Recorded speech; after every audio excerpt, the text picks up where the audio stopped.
Hi, ARCയുടെ പുതിയൊരു വീഡിയോയിലേക്ക് സ്വാഗതം. ഇന്ന് നമ്മുടെ കൂടെ ഉള്ളത് അജിനാണ്.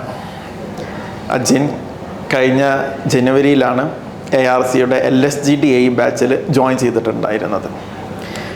ഇന്ന് അജിൻ RRBയുടെ JEE എക്സാം ക്രാക്ക് ചെയ്യുകയും ഇപ്പോൾ മെഡിക്കൽ കഴിഞ്ഞിരിക്കുകയാണ് അല്ലേ? ആകെ 4 വേക്കൻസി ആയിരുന്നു ഉണ്ടായിരുന്നത്. അതിൽ 730 ആയിരുന്നു കട്ട് ഓഫ് ഉണ്ടായിരുന്നത്. അതിൽ ഇപ്പോൾ സ്കോർ ചെയ്ത് എത്രയായിരുന്നു? 886. ടോപ്പ് റാങ്ക് തന്നെ എന്ത് ചെയ്യാം സ്കോർ ചെയ്യുന്ന ഒരു സ്കോറാണ് അജിൻ നേടിയിട്ടുള്ളത്. RRBയിൽ അവർ റാങ്ക് ഔട്ട് ചെയ്യാറില്ല അല്ലേ? അവർ കട്ട് ഓഫ് മാത്രമേ വെക്കുന്നുള്ളൂ. അപ്പോൾ ടോപ്പ് സ്കോറാണ് അജിൻ നേടിയിട്ടുള്ളത്. അതുപോലെ തന്നെ ഈ എക്സാം LSGDA എക്സാം കഴിഞ്ഞല്ലോ. അപ്പോൾ എബോവ് അല്ലേ, ഫസ്റ്റ് ആൻസർ കീ കാൽക്കുലേറ്റ് ചെയ്തപ്പോൾ എബോവ് 73 ഉണ്ട്. അതുപോലെ തന്നെ ARCയിൽ വേറെ സ്റ്റുഡൻറ്റും വൈശാഖും 70 അബോവ് സ്കോർ ചെയ്തിട്ടുണ്ട്. എക്സാം എല്ലാവരും പറഞ്ഞിട്ടുണ്ടായിരുന്നത് കുറച്ച് ടഫായിരുന്നു എന്നായിരുന്നു അല്ലേ? അതെ, എക്സാം എഴുതി കഴിഞ്ഞ് ബാക്കിയുള്ളവരത് ഡിസ്കസ് ചെയ്യുമ്പോഴായിരുന്നു ടഫായിരുന്നു എന്ന് എനിക്ക് മനസ്സിലായി. നിങ്ങൾക്ക് ഫീൽ ചെയ്തിട്ടുള്ളത്? അത് എനിക്ക് തോന്നുന്നു നിങ്ങൾ നേടിയ ഒരു കോച്ചിങ്ങിന്റെ ഒരു പവർ ആയിരിക്കാം. എന്താണ് അജിൻ ഒരു ഇങ്ങനെയുള്ള ഗവൺമെന്റ് എക്സാമിന് പ്രിപ്പയർ ചെയ്യാൻ വേണ്ടിയിട്ട് ARC ചൂസ് ചെയ്യാനുള്ള റീസൺ എന്തായിരുന്നു? ഞാൻ 2022 MTech കഴിഞ്ഞ ഒരാളാണ്. അപ്പം തന്നെ എനിക്കൊരു MNCയിൽ പ്ലേസ്ഡായിരുന്നു എൻ്റെ കോളേജിൽ നിന്ന്. അപ്പം എനിക്ക് നാട്ടിൽ നിൽക്കേണ്ട ആവശ്യമുണ്ടായിരുന്നു, എൻ്റെ ഫാമിലിയുടെ ആവശ്യമായിട്ട്. അപ്പം നാട്ടിൽ കിട്ടാൻ പറ്റുന്ന ഏറ്റവും നല്ല ജോലി എന്ന് പറയുന്നത് ഒരു ഗവൺമെൻറ് എക്സാം തന്നെയാണ്. അപ്പം സ്വന്തമായിട്ട് പ്രിപ്പയർ ചെയ്യാം എന്നുള്ള ഒരു തീരുമാനത്തിൽ ഞാനവിടെ അടുത്തുള്ളൊരു എഞ്ചിനീയറിംഗ് കോളേജിൽ അസിസ്റ്റൻറ്റ് പ്രൊഫസറായിട്ട് ജോയിൻ ചെയ്തു. പാരലായിട്ട് ഞാൻ എൻ്റെ പ്രിപ്പറേഷൻസും തുടങ്ങി. പ്രിപ്പറേഷൻസ് എല്ലാവരും ചെയ്യുന്നത് പോലെ തന്നെ ഞാൻ കുറച്ച് നോട്ട്സ് എല്ലാം ഇൻ്റർനെറ്റിൽ അവൈലബിൾ ആണ്, അതെല്ലാം എടുത്തു. അതൊക്കെ ഒരുവിധം പഠിച്ചു. അതൊരുവിധം പഠിച്ചിട്ട് ഞാൻ എക്സാമൊക്കെ എല്ലാം അപ്പിയർ ചെയ്ത് തുടങ്ങിയതിന് ശേഷമാണ് ഞാൻ ഇതിൻ്റെ റിസൾട്ടുകളെ കുറിച്ചൊന്ന് അനലൈസ് ചെയ്യുന്നത്. റിസൾട്ടിൽ ആ റാങ്ക് ലിസ്റ്റിൽ ഒരു majority nearly 80% cut off clear ആവുന്ന ആൾക്കാരിൽ അവർ കോൺസെൻട്രേറ്റ് ചെയ്തിരിക്കുന്ന ഒരു പർട്ടിക്കുലർ റേഞ്ച് ഓഫ് മാർക്കിലായിരിക്കും. ആ റേഞ്ചിന് മുകളിലുള്ള ആൾക്കാരുടെ എണ്ണം വളരെ കുറവായിരിക്കും, പക്ഷേ അവരുടെ ഒരു റേഞ്ച് ഡിഫറൻസ് എന്ന് പറയുന്നത് ഭയങ്കര കൂടുതലായിരിക്കും. ഉദാഹരണത്തിന് ഇപ്പോൾ ഒരു 80% ആൾക്കാർ ഒരു 50-65 ഇടയിലാണെങ്കിൽ ഒരു 5-6 പേര് ഒരു 70 അബോവ് ഉണ്ടാവും. അപ്പോൾ അവർ തമ്മിൽ ഈ ഒരു 5-6 മാർക്കിൻ്റെ ഡിഫറൻസ് ഉണ്ട്. അപ്പോൾ ആ ഒരു ഡിഫറൻസ് പിടിച്ചാൽ മാത്രമേ ഇതിൻ്റെ ഫസ്റ്റ് റാങ്കിൽ എത്തുള്ളൂ എനിക്ക് മനസ്സിലായി. അതിൽ ഈ കൺവെൻഷണൽ നോട്ട് പഠിച്ചിട്ട് ഈ റേഞ്ചിന് പുറത്തു പോകാൻ പറ്റത്തില്ലെന്ന് എനിക്ക് മനസ്സിലായി. അപ്പോൾ പിന്നെ വേണ്ടത് എനിക്ക് എക്സ്ട്രാ കണ്ടൻ്റാണ്. എക്സ്ട്രാ കണ്ടൻ്റ് എന്ന് പറയുമ്പോഴേക്ക് ഈ നോട്ടുകളിൽ ഇല്ലാത്ത സംഭവം എനിക്ക് വേണം. അത് ഈ എക്സാമുകളെ ഏറ്റവും പ്രൊഫഷണലായിട്ട് ഡീൽ ചെയ്യുന്ന, ഏറ്റവും പാഷനേറ്റ് ആയിട്ട് ഡീൽ ചെയ്യുന്ന ഒരു ഇൻസ്റ്റിറ്റ്യൂട്ടിൽ നിന്ന് എനിക്ക് കിട്ടിയേ പറ്റത്തുള്ളൂ. അതോടുകൂടി ഞാനൊരു കാര്യം ഉറപ്പിച്ചു, എൻ്റെ അസിസ്റ്റൻറ്റ് പ്രൊഫസർ ജോലി ഇവിടെ ഉപേക്ഷിക്കുക, എന്നിട്ട് സീരിയസ് ആയിട്ട് ഇതിനു വേണ്ടി തന്നെ പ്രിപ്പയർ ചെയ്യാം. അപ്പോൾ ഞാൻ അവിടെ ഇൻവെസ്റ്റ് ചെയ്യാൻ പോകുന്നത് എൻ്റെ 1 വർഷമാണ്.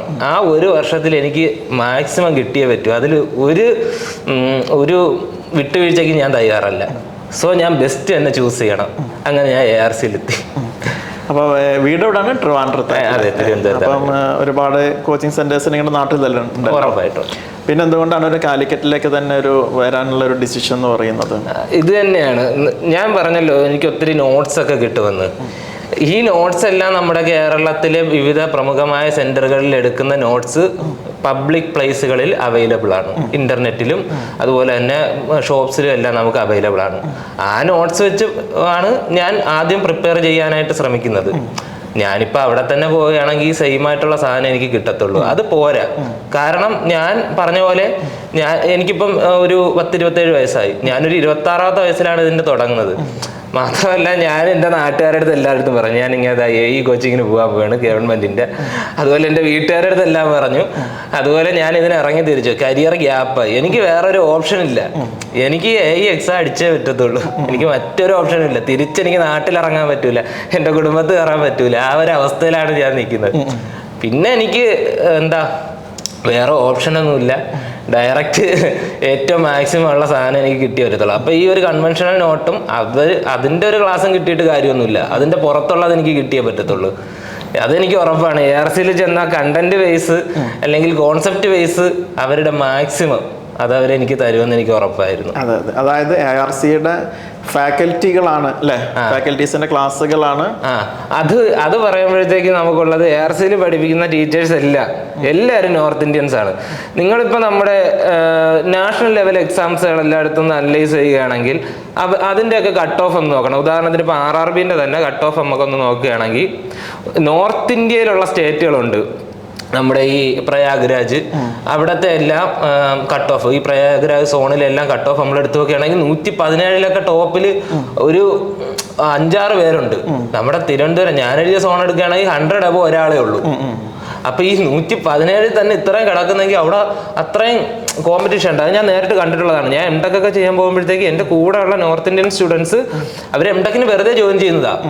അവർ 24 hours അവരുടെ റൂമിൽ, എല്ലാവർക്കും സെപ്പറേറ്റ് റൂമുണ്ട്, റൂമിൽ എല്ലാ ഭിത്തിയിലെല്ലാം ഇത് ഈ കണ്ടന്റ്സ് എല്ലാം എഴുതി ഒട്ടിച്ച് ഇവർ അത് തന്നെ പ്രിപ്പയർ ചെയ്തുകൊണ്ടിരിക്കുക. അപ്പം അവിടെ എന്ന് പറഞ്ഞാൽ കോമ്പറ്റീഷൻ ഭയങ്കരമാണ്. നമ്മുടെ കേരളത്തിൽ നമ്മൾ വിചാരിക്കുന്നതൊന്നും അല്ല കോമ്പറ്റീഷൻ, നോർത്തിൽ ഭയങ്കര കോമ്പറ്റീഷനാണ്. ആ കോമ്പറ്റീഷന്റെ ഇടയിൽ ഒരു സ്റ്റുഡന്റിനെ ടോപ്പിൽ അടുപ്പിക്കണമെങ്കിൽ ആ സാറിന് അത്രയും കഴിവുണ്ടായേ പറ്റത്തുള്ളൂ. അവിടെ ഇന്ന പോർഷനിൽ നിന്ന് ചോദിക്കുമോ സാർ എന്നുള്ളൊരു ക്വസ്റ്റ്യനിൽ അവിടെ വോയിസേ ഇല്ല. അതിൽ നിന്ന് ചോദിച്ചാൽ ആ ഒരു മാർക്ക് പിടിച്ച് നീ കയറിക്കോളണം. അതിനുവേണ്ടി ആ സാറ് ഫുള്ള് പഠിപ്പിക്കും. ഇപ്പം എന്തെങ്കിലും ഒരു ടോപ്പിക്ക് നമ്മൾ ഇപ്പം സാറിൻ്റെ അടുത്ത് ഒരു കാരണവശാലും അത് AI ചോദിക്കാൻ സ്കോപ്പില്ലാത്തൊരു ടോപ്പിക്കാണെന്ന് വെച്ചോ, എന്നാലും എനിക്ക് അത് കിട്ടിയേ പറ്റത്തുള്ളൂ. കാരണം ഞാൻ ഇൻവെസ്റ്റ് ചെയ്തേക്കാണ് എൻ്റെ 1 വർഷം ഇതിൽ. അപ്പം ഞാൻ അതിൽ ചോദിക്കുകയാണെങ്കിൽ വേറെ എനിക്ക് പല ടീച്ചേഴ്സിൻ്റെ നിന്നും കിട്ടിയിട്ടുള്ളൊരു മറുപടിയാണ്, എടാ ഇതിൽ AI ചോദിക്കാൻ പറ്റിയ കണ്ടന്റ് ഇല്ല. എനിക്ക് അതല്ല പ്രശ്നം, അതിൽ നിന്ന് ചോദിച്ചാലോ. പക്ഷെ നമ്മളെ നോർത്തിലെ ടീച്ചേഴ്സ് ആണെങ്കിൽ അവരത് കറക്റ്റ് പറഞ്ഞു A മുതൽ Z വരെ, അതായത് ഒരു 4-5 ടെക്സ്റ്റ് ബുക്ക് റെഫർ ചെയ്താൽ കിട്ടുന്നതിൽ കൂടുതൽ പോയിന്റ്സ്, എക്സ്ട്രാ പോയിന്റ്സ് ഇവരുടെ ക്ലാസ്സിൽ നിന്ന് ലഭിക്കും. നമ്മൾ റെഫർ ചെയ്യുന്ന എന്തുവാ, നമ്മുടെ സ്റ്റാൻഡേർഡ് ടെസ്റ്റ് അല്ലെങ്കിൽ കൺവെൻഷനലായിട്ട് കുറച്ച് ടെക്സ്റ്റ് ബുക്ക് ഉണ്ട്. ഞാൻ ഈ ടെക്സ്റ്റ് ബുക്ക് ഒക്കെയാണ് കണ്ടിട്ടുള്ളത്. ഞാൻ പോയിട്ട് ഒരു സാധനം നമ്മുടെ ഈ നോർത്തിലെ ടീച്ചേഴ്സിൻ്റെ അടുത്ത് ചോദിക്കുമ്പോഴത്തേക്ക് അവർ ചോദിക്കും നിനക്ക് ഇത് എവിടെ നിന്ന് കിട്ടി? ഞാൻ പറയാം സാർ ഇതിങ്ങനെ എന്നാൽ ഈ കണ്ടന്റിന്റെ പിറകിൽ ഇങ്ങനെ ഒരു സ്റ്റോറി ഉണ്ട്, അത് കിട്ടണമെങ്കിൽ ഇതിന്റെ എല്ലാം ബേസിക്കിലേക്ക് പോകേണ്ടി. ആ ഒരു രീതിയിൽ അവരെന്ത് ചെയ്യും നമുക്ക് പറഞ്ഞു തരും. അതാണ് ARCയിൽ ഇത്രയും നല്ല റാങ്കുകൾ സ്കോർ ചെയ്യുന്നത്. ഞങ്ങളുടെ ആദ്യത്തെ AEയുടെ ഓഫ്ലൈൻ ബാച്ച് കേരള വാട്ടർ അതോറിറ്റിയുടെ ഓഫ്ലൈൻ ബാച്ച് ആയിരുന്നു. അതിൽ ഞങ്ങൾക്ക് ടോട്ടൽ സ്റ്റുഡൻസ് ഉണ്ടായിരുന്നത് ഒരു നിയർലി 30 അടുത്ത് 28 ആ ലെവലിലായിരുന്നു സ്റ്റുഡൻസ് ഉണ്ടായിരുന്നത്. ഓൾമോസ്റ്റ് ഒരു 24 ആളുകൾ ഇന്ന് ജോബിൽ കയറിയിട്ടുണ്ട്. ആ എക്സാമിൽ സെക്കൻഡ് റാങ്ക് 2, 4, 7, 9, 10, 11 ഈ റാങ്കുകളൊക്കെ സ്കോർ ചെയ്തത് ARCയിലെ സ്റ്റുഡൻസ് ആയിരുന്നു. ഓൾമോസ്റ്റ് വാട്ടർ അതോറിറ്റിയിൽ തന്നെ എനിക്ക് തോന്നുന്നു ഒരു 14 സ്റ്റുഡൻസിൻ്റെ അടുത്ത ആളുകൾ അതിൽ ജോയിൻ ചെയ്തിട്ടുണ്ട്. അത് കഴിഞ്ഞ് അതേ ബാച്ചിലുള്ള കിട്ടാത്തൊരു സ്റ്റുഡൻറ്റിനായിരുന്നു അസിസ്റ്റൻറ്റ് പ്രൊഫസറിൽ 3rd റാങ്കൊക്കെ സ്കോർ ചെയ്തിട്ടുണ്ടായിരുന്നത്. അതിനുശേഷം ARC സ്റ്റാർട്ട് ചെയ്ത ബാച്ചായിരുന്നു ഈ LSTDA ബാച്ച് എന്ന് പറയുന്നത്. ഓൾമോസ്റ്റ് ഞങ്ങൾക്ക് കാരണം ARCയിൽ എപ്പോഴും ജോയിൻ ചെയ്യുന്നത് ഞങ്ങൾ അറിഞ്ഞു വരുന്നവർ മാത്രമാണ്. ഞാനും അങ്ങനെയാണോ വന്നേ? ഞാൻ ഞാൻ പറഞ്ഞല്ലോ എനിക്ക് കണ്ടന്റ് അധികം വേണമെന്ന്. ഞാൻ കേരളത്തിന് പുറത്ത് എവിടെയെങ്കിലും പോവാം, വല്ല ഡൽഹിയിലോ ഹൈദരാബാദിലോ ഒക്കെ പോകാമെന്ന് കരുതി ഇങ്ങനെ ഇരിക്കുമായിരുന്നു. ഞാനത് വീട്ടിൽ ഡിസ്കസ് ചെയ്തു. അപ്പോൾ എൻ്റെ ഒരു അങ്കിളിൻ്റെ മോൻ, അവൻ മുമ്പ് ഇവിടെ പഠിച്ചിട്ടുണ്ടായിരുന്നു. അവനിപ്പോൾ LNTയിൽ നല്ല രീതിയിൽ വർക്ക് ചെയ്യണം. ഏതായാലും വിജയിച്ച ആൾക്കാരുടെ വാക്കുകൾക്ക് മാത്രമേ നമ്മൾ വില കൊടുക്കത്തുള്ളൂ. എന്നെ സംബന്ധിച്ചിടത്തോളം അവൻ വലിയൊരു നിലയിലാണ്. ഇപ്പൊ സീനിയർ സ്ട്രക്ചറൽ എഞ്ചിനീയർ ആയിട്ട് LNTയിൽ വർക്ക് ചെയ്തിട്ടുണ്ട്. പുള്ളിയാണ് പറഞ്ഞത് നീ അവിടെയൊന്നും പോകേണ്ട ഒരു കാര്യമില്ല, ഇവിടെ കിട്ടുന്നതിന്റെ അപ്പുറത്ത് നിനക്ക് ഇന്ത്യയിൽ എവിടെയും കിട്ടത്തില്ല. അല്ലാതെ ARCനെ കുറിച്ച് ഞാൻ അറിഞ്ഞിട്ടില്ല. ARCയിൽ നിങ്ങൾക്ക് അറിയില്ല, gate 2025 all India 33 rank score ചെയ്തിട്ടുണ്ട്.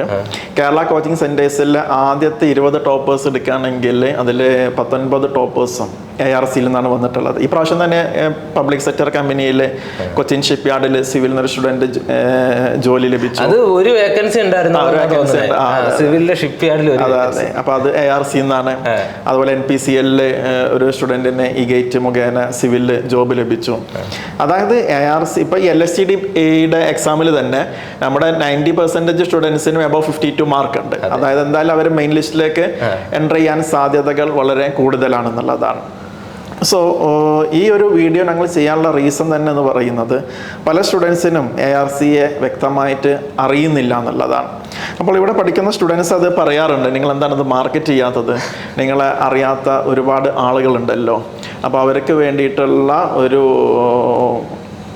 എന്താ പറയുക, ഞങ്ങളെ കുറിച്ചിട്ടുള്ള ഒരു ഇൻഫർമേഷനാണ് ഈ വീഡിയോയിൽ ഞങ്ങൾ ഡിസ്കസ് ചെയ്തിട്ടുള്ളത്. സോ ഞങ്ങളുടെ പുതിയ എയുടെ ബാച്ച് ഇനി വരുന്ന PWD A ആണ് അല്ലേ ഇനി കൂടുതലൊരു വേക്കൻസീസിൽ വരാൻ. ഇതിന്റെ കൂടെ തന്നെ നമുക്ക് SSC RRB അതെ. അപ്പോൾ ഇവിടെ ഒരു കോച്ചിങ് ചെയ്ത് കഴിഞ്ഞാൽ ഓൺലി ഒരു എയ്ക്ക് മാത്രമല്ല അതിനോടനുബന്ധിച്ചിട്ടുള്ള SSC, അപ്പോൾ അതിന് വേണ്ടിയിട്ട് നോൺ ടെക്നിക്കലിൻ്റെ പാർട്ട് ഞങ്ങൾ അതിൻ്റെ ട്രെയിനിങ് തരുന്നതാണ്.